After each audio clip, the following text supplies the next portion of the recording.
ઝેલેન્સ્કીને મળ્યું છે યુરોપનું સમર્થન। જી હા, યુરોપ ઉપરાંત પણ કેટલાક દેશોએ ઝેલેન્સ્કીનું સમર્થન કર્યું છે, જેમાં ફ્રાન્સ, જર્મની, યુકે, કેનેડા સહિતના દેશોનું સમર્થન મળી ચૂક્યું છે।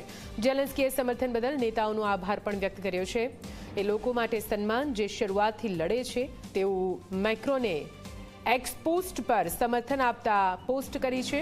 તેઓ પોતાની ગરિમા અને આઝાદી માટે લડી રહ્યા છે તેવું મેક્રોનનું કહેવું છે।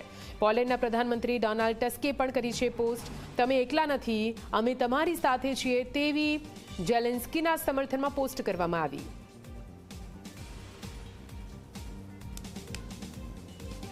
તો આપને જણાવી દઈએ જે પ્રકારની પરિસ્થિતિ હવે આંતરરાષ્ટ્રીય સ્તર પરથી સામે આવી રહી છે। ઝેલેન્સ્કી યુક્રેનના રાષ્ટ્રપતિ અમેરિકાના રાષ્ટ્રપતિ ડોનાલ્ડ ટ્રમ્પને મળવા જાય છે। જો કે આ બેઠક, આ મુલાકાત નિષ્ફળ રહી, પરંતુ તે દરમિયાનના જે દ્રશ્યો સામે આવ્યા છે તે પૂરા દુનિયામાં અત્યારે ચર્ચાનો વિષય બન્યા છે।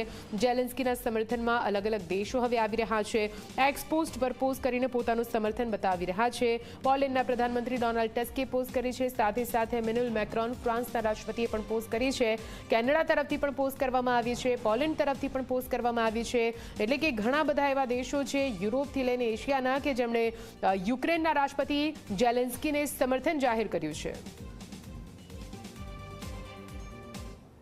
અન્ય સમાચારો તરફ